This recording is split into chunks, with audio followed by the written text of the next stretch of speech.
Hello everyone, welcome back to my channel. So this video is in continuation of my latest creation which is mom daughter twinning outfit based on Rapunzel theme. So basically मेरे channel पे आपको mom daughter twinning outfits मिलेंगे, उनकी detail and plus swing tutorials also.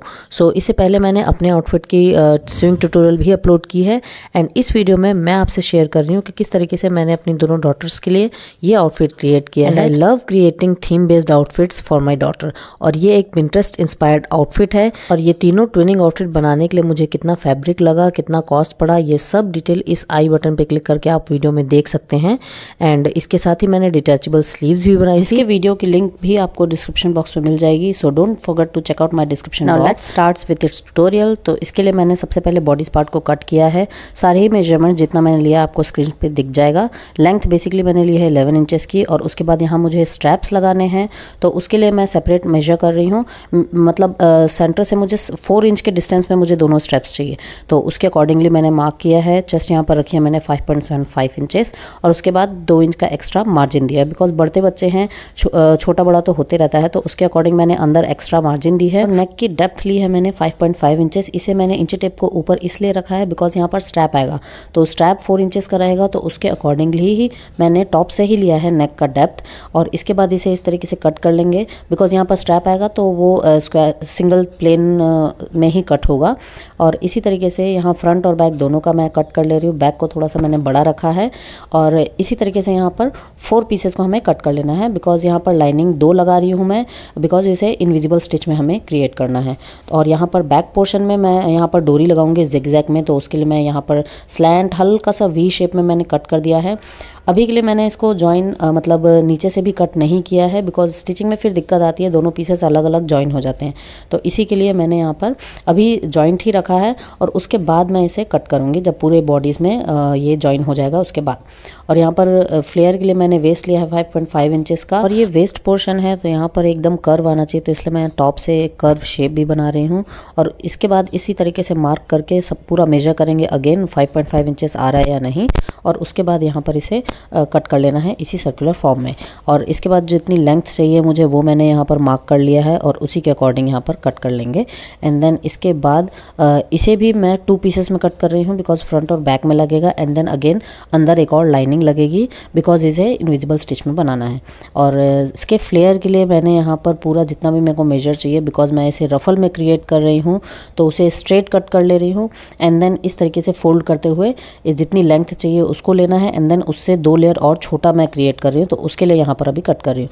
Means यहाँ पर total net की 4 layer लगेंगी, 2 बड़ी और 2 छोटी.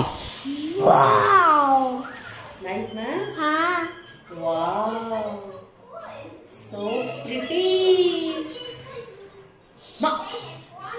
बर्थडे के लिए है क्या मेरे? हाँ. रपुंज़ल के कोट में तो फ्लावर्स नहीं रहता, हम लगाएंगे ना. और इस आउटफिट के टॉप पोर्शन को बनाने के लिए हमने एक 3D embroidered floral fabric order किया था ट्रेड उनो की साइड से जो कि बहुत ही सुंदर आया था, बहुत ही प्रिटी फैब्रिक था ये. तो इसे ही टॉप पोर्शन में लगाने के लिए हमने यूज़ किया है. जो भी लाइनिंग का कटआउट था वो मैंने इस पर ऐसे प्लेस किया है कि जो बड़े फ्लावर्स हैं वो बॉडीज पोर्शन में ज़्यादा आएँ और जो छोटे छोटे फ्लावर्स हैं जो एक्स्ट्रा जो बेल्स से निकली हुई हैं वो जो फ्लेयर पार्ट रहेगा उसमें सेपरेटली कटआउट करके उसे स्टिच करेंगे. तो इस तरीके से मैंने दोनों ही बॉडीज पार्ट फ्रंट पार्ट को मैंने यहाँ कर लिया है. यहाँ पर एक लाइनिंग है, उसके ऊपर नेट का फैब्रिक है प्लेन एंड देन उसके बाद ये एम्ब्रॉयडर्ड वाला फैब्रिक है. तो इस तरीके से सबसे पहले लाइनिंग और ये नेट फैब्रिक को जॉइन कर लेना है. एंड देन उसके ऊपर से डबल लाइनिंग जो है उसे सिर्फ टॉप पोर्शन से स्टिच करेंगे. और यहाँ पर जो फ्लेयर पार्ट है मैं उसे कट कर रही हूँ और उसे इस तरीके से स्क्रंच करते हुए रफल क्रिएट करेंगे. अब यहाँ स्ट्रैप बनाने के लिए मैंने लिया है लेंथ जो है 8 इंचेस और विड्थ 3 इंचेस और जो उसके ऊपर जो सेपरेटली जो स्ट्रैप लगेगा जिसे टाई करेंगे वो नेट का मैंने लिया है और लेंथ है और विड्थ यहाँ पर आपको स्क्रीन पे दिख गई है. स्ट्रैप को हमें इस तरीके से फोल्ड करते हुए स्टिच करना है एज इट इज़. एंड जो नेट वाला फैब्रिक है जिसके ऊपर का जो स्ट्रैप लगेगा जो टाई करना है उसे भी इस तरीके से स्टिच करते हुए अंदर की तरफ फोल्ड कर देंगे और सेंटर से इसे ओपन रखेंगे और साइड से जैसे बो बनाते हैं वैसे कट कर लेंगे. अब इन दोनों ही पीसेस को मैं कट कर ले रही हूँ सेंटर से ताकि ये 4 पीसेस बने बिकॉज हमें दोनों साइड बैक और फ्रंट में अटैच करना है. अब मैंने यहाँ पर ज्वाइन कर लिया है दोनों ही पीसेस को और यहाँ पर स्ट्रैप लगाना है. तो पहले हमें ये नेट वाली फैब्रिक लगानी है, उसके ऊपर लाइनिंग वाला लगाना है ताकि जब हमें इसे पलटी करें तो नेट वाला जो है वो ऊपर की तरफ आए. तो इस तरीके से इसे स्टिच कर लेना है एंड देन ऊपर से लाइनिंग करके यहाँ पर टॉप पोर्शन को दोनों को स्टिच कर लेना है. और यहाँ पर ये डोरी है, तो डोरी मैंने बना के रखी हुई थी। इसे 1-1 इंच के गैप में सेपरेटली यहाँ पर लगा देंगे एंड देन दोनों साइड से हमें सेम एज इट इज़ करना है। तो इस तरीके से हमें इसे स्टिच करके लगाना है। तो मैं इसे इक्वल लेंथ में लेकर के कट कर रही हूँ और यहाँ पर जितने ज़्यादा पीसेस हों उतना ज़्यादा अच्छा लगेगा। मेरा जितना निकला था मैंने उतने कट कर लिए थे एंड देन इसको फिर इस तरीके से सब में अटैच कर दिया था। अभी यहाँ पर देखेंगे तो नेट फैब्रिक यहाँ पर लगा हुआ है, स्टिच है, ताकि ये चीज़ करने में हमें इजी हो। उसके बाद में इसे मैं सेंटर से कट कर दूँगी।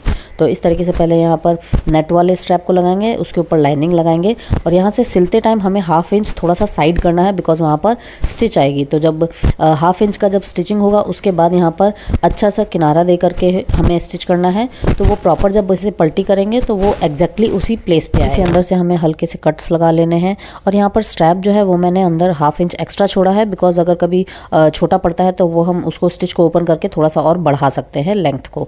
तो इस तरीके से दूसरे साइड भी हमें इसी तरीके से स्टिच करना है। दोनों ही बॉडीज पार्ट लाइनिंग के साथ ज्वाइन हो चुके हैं। अभी से पलटी करेंगे तो ये देखिए यहाँ पर इस तरीके से पूरा ओपन अप हो गया है। ये जो नेट वाला है इस तरीके से ऊपर टाई अप होगा एंड देन जो ये वाला पीस है अब इसे हमें अंदर की तरफ से स्टिच करना है। तो यहाँ पर मैंने रफल क्रिएट कर लिए हैं और इस तरीके से यहाँ पर जो भी डोरी का जो पीसेस था वो मैंने लगा लिया है, लूप्स लगा लिए हैं। यहाँ पर दो अच्छे से फिक्स करना है, तो उसके लिए आप पहले से ही उन लूप्स को फिक्स कर लेंगे तो यहाँ पर स्टिच करने में इजी होगा। तो इस तरीके से ये पूरा स्टिच कर रही हूँ मैं दोनों ही साइड में। और यहाँ पर जो गैदरिंग बनानी है नेट वाले की, वो आप चाहे तो सिंगल स्टिच से भी कर सकते हैं। मेरे पास रफल फुट था तो मैंने उसकी हेल्प से यहाँ पर पूरी गैदरिंग्स क्रिएट की हैं। यहाँ पर मैंने 4 लेयर्स लगाए हैं, 2 बड़े हैं और 2 छोटे हैं और इन चारों को ही सब में एक साथ स्टिच कर लेना है और उसके बाद इसे मेन बॉडीज पार्ट के साथ जॉइन कर देना है। तो यहाँ पर ये देखिए ये पूरा हो गया है। अब दोनों ही पीसेस को मैं साथ में जॉइन कर रही हूँ और इस तरीके से उल्टा करके ज्वाइन करेंगे। अभी एक लाइनिंग लगी है, जो फ्लेयर पार्ट है नेट वाला बाउंस जो है वो एक लाइनिंग लगी है और सिर्फ इसको इस तरीके से अटैच करेंगे। अंदर वाली लाइन को अभी इसके साथ अटैच नहीं करना है, बिकॉज उसके साथ सेपरेटली जो एक और लाइनिंग हमने कट की है उसे अटैच करेंगे। तो लाइनिंग अलग अटैच होगी और मेन फ्लेयर पार्ट अलग होगा। तो ये पूरा हो जाने के बाद जो वी बैक साइड में हमने कट किया है इसे इस तरीके से ज्वाइन करेंगे। अब यहाँ पर जो मेन फैब्रिक है और जो लाइनिंग फैब्रिक है दोनों को हमें ज्वाइन करना है। तो जो राइट साइड है वो अंदर की तरफ करते हुए, रॉन्ग साइड बाहर की तरफ रखते हुए इस तरीके से वी शेप में इसे पूरा स्टिच कर लेना है। एक सिंगल स्टिच लग जाएगा और सेंटर में एक कट लगा लेंगे ताकि वो इनफोल्ड हो सके। तो इस तरीके से आप पलटी कर लेना है और ये सारे ही लूप्स को बाहर की तरफ हमें निकाल देना है। तो ये सारे ही लूप्स बाहर की तरफ आ जाएंगे। उसके बाद इसमें डोरी अटैच करेंगे और इस तरीके से यहाँ पर अब हमें दोनों ही पार्ट को स्टिच करना है साथ में। तो लाइनिंग पार्ट अलग ले लेना है और जो फ्रंट वाला फ्लेयर वाला पार्ट है उसको राइट साइड अंदर की तरफ करते हुए इस तरीके से एक के ऊपर एक रख लेंगे और जो लाइनिंग वाला पार्ट है उसको साथ में स्टिच करना है। इस तरीके से शोल्डर वाले जो आर्म होल वाला पार्ट है वहां से ज्वाइन करना शुरू करेंगे एंड देन इस तरीके से यहाँ पर पूरा एक सिंगल स्टिच लगा लेंगे और ये आपको दोनों ही साइड करना है और दोनों ही साइड इस तरीके से अटैच हो जाएंगे। तो यहाँ पर मैंने सबसे पहले वेस्ट एरिया को ज्वाइन किया है ताकि वहाँ से ऊपर नीचे ना हो और यहाँ पर लाइनिंग वाले पार्ट को मैं पहले अटैच कर रही हूँ। उसके बाद जो फ्लेयर वाला पार्ट है नेट के पीसेस सारे देख के एक साथ अरेंज करते हुए हमें स्टिच कर लेना। तो अब ये स्टिच हो गया है, लाइनिंग ये रही। अब उसे अंदर की तरफ करते हुए इस तरीके से इनफोल्ड कर देंगे पूरा। तो देखिए सारा ही इनविजिबल स्टिच में जा चुका है अंदर और नीचे की तरफ हम इस तरीके से फोल्ड कर देंगे। तो फ्रंट और बैक हमारे दोनों ही रेडी हो गए हैं और ये पूरा हमारा यहाँ पर डोरी लगाने के बाद मैंने एक जस्ट टेस्ट लिया था कि किस तरीके से लुक आएगा। तो उतना ज़्यादा फ्लेयर आ नहीं रहा था जितना सोचा था मैंने। तो फिर मैंने सोचा इसे फिर सर्कुलर फॉर्म में कट करेंगे तो ज़्यादा बेटर होगा। तो उसके बाद अगेन डबल मेहनत, फिर मैंने पूरा ओपन किया है इसे, पूरा रफल को यहाँ से कट किया है। जितने मैंने 8 लेयर्स लगाए थे तो सभी को मैंने यहाँ पर कट किया है स्टिच वाले पार्ट से। तो उसके बाद यहाँ पर जो लॉन्ग वाली लेयर थी उससे मैंने शॉर्ट वाली लेयर को निकाला है सर्कुलर फॉर्म में कट कर, और जो इसके लॉन्ग वाली लेयर है उसको मैंने निकाला है अगेन जो एक्स्ट्रा फैब्रिक बचा हुआ था उसमें से। तो ये बिकॉज कट हो चुका था पीछे से तो मुझे और थोड़ा सा इसको शॉर्ट करना पड़ा ऊपर से। और इस तरीके से जो सबसे पहले मैंने टॉप लेयर्स को निकाले हैं तो 2-2 इंच एक्स्ट्रा बढ़ाते हुए लाइनिंग से ऐसे मैंने कट कर लिया है। तो ये जो लंबी वाली लेयर है वो 2 लेयर इसमें से निकल जाएगी। यहाँ पर 4 लेयर्स हैं फ्रंट और बैक दोनों के लिए। एंड देन इसके ऊपर जो लेयर थी वो स्ट्रेट वाली जो लॉन्ग लेयर हमने कट की थी उसमें से यहाँ पर सर्कुलर फॉर्म में इस तरीके से अरेंज करते हुए जैसा भी एडजस्टमेंट हुआ उसको उस तरीके से फिर मैंने कट किया है। तो यहाँ पर बहुत ज़्यादा डबल मेहनत हो गई, मुझे जैसा लुक चाहिए था वैसा आ नहीं रहा था, इसलिए मैंने ये किया। अगर आपको वो प्लीटेड वाला लुक अच्छा लग रहा है तो आप जो स्टार्टिंग वाली मेजरमेंट है उसके अकॉर्डिंग आप बना सकते हैं। मुझे यहाँ पर इस तरीके का लुक चाहिए था, तो फिर मैंने इसे अगेन दोबारा से मेंड किया। तो यहाँ से अगेन फिर ज्वाइन कर लेंगे और सारा ही प्रोसेस फिर से रिपीट हो जाएगा। और उसके बाद जो नीचे जो एक्स्ट्रा लगाना था मुझे कटआउट्स, तो उसे इस तरीके से बहुत कट करना पड़ा। ये देखने में बहुत ईजी लग रहा है but it was really a time taking process. And ये है 1x की स्पीड पे जो मैंने कट किया, मतलब इतना टाइम मुझे लग रहा था एक लेयर को कट करने के लिए। तो यू कैन इमेजिन इतनी सारी लेयर्स को कट आउट करने के लिए कितना टाइम लगा होगा। कंटिन्यूअसली मैंने 2 दिनों तक सिर्फ कट ही किया है। आई फील के जो कस्टमाइज्ड आउटफिट होते हैं जिसमें स्पेशल जो भी क्लाइंट की रिक्वायरमेंट होती है वो इतने कॉस्टली क्यों होते हैं? Because it requires hard work, it requires imagination, it requires creativity. Means आपको सब कुछ अपना डालना होता है। Now I have cut all the pieces which I need to attach in my outfits. So मैंने अपने आउटफिट में तो अटैच कर लिया था, ये मेरे बच्चों के आउटफिट के लिए बचा हुआ था। तो इस तरीके से इसे सबको अरेंज करने के बाद मैंने इसे फैब्रिक ग्लू की हेल्प से फर्स्ट स्टिक किया है एंड देन उसके बाद हैंड स्टिच किया है। तो इस तरीके से सारे ही लेयर्स को मैंने, जो नेट का फैब्रिक था वो 2 लेयर में था, तो उसके जो टॉप वाली लेयर है मुझे उसी में इसे अटैच करना था। तो उसके नीचे मैंने इस तरीके से बुक्स रखी है, बिकॉज जो फैब्रिक ग्लू होता है वो नीचे से और दूसरे लेयर में भी स्टिक हो रहा था।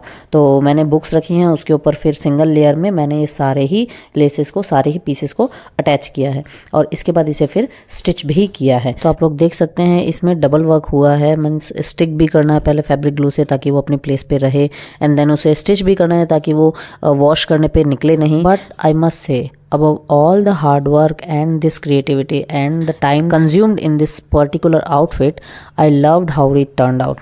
और इसके बाद कुछ फ्लोरल पीसेस भी मैंने कट आउट किए थे, तो उसे भी इस तरीके से ऊपर टॉप पोर्शन में मैं सेपरेटली अटैच कर रही हूँ ताकि ये और थोड़ा सा भरा भरा दिखे। Means only in bodies portion, top portion में इस तरीके से, और इसे हैंड स्टिच किया है। And here's the final look. So tell me in the comments below if you like this tutorial and if you like this outfit, do share your thoughts in the comment section below. And along with this I have also created this cute matching hair bands, and for its tutorial you can click on this I button and watch their video in which I have created 3 types of hair accessories. And finally, if you like my theme based tuning outfit ideas, then do subscribe to my channel and share it with your friends and family, and don't forget to press the bell icon to get all the notification.